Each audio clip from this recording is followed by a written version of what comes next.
The Global Count has reached over 135 countries in the largest ever global mapping audience participation survey about the social, political, cultural and economic barriers to their women's progress.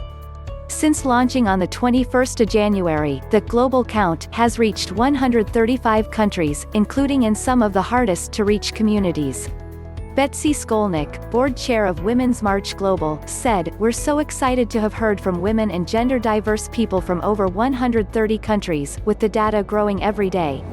A poll of this breadth and scope has never been done before, and the more people we hear from, the stronger our evidence is for supporting women and gender-diverse people worldwide to an equitable and fairer future." As we mark World Day of Social Justice and look at how we can create a more equitable future for all, data from the Global Count can help us understand what women and gender-diverse people want and to help direct funds and programs to help do this, she added. The highest polling turnout has so far been seen in Russia where, in the 24 hours that followed the Alexei Navalny protests last weekend, over 2,000 women and gender-diverse people were counted. Elsewhere, responses have been logged across all continents from Tanzania to Timor-Leste, South Sudan to San Marino, and Hawaii to the Holy See. Top 10 performing countries as at the 18th of February includes Russian Federation 2666, Zambia 848, United States of America 819, Cameroon 677, Switzerland 647, Kenya 470, Uganda 410, Nigeria 393, Botswana 327 and Zimbabwe 280.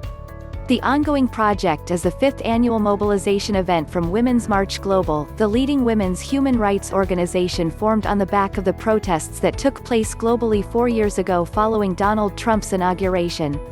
These figures come as Women's March Global gets set to organize around World Day of Social Justice, the 20th of February. Polling will continue through International Women's Day. A number of globally known gender rights activists will be continuing to lend their voice to the campaign.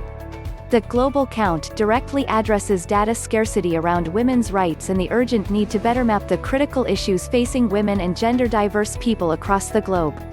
The results will put the power back in the hands of grassroots movements to breathe life into the urgent asks they need to make of governments, funders, and the international development sector at large.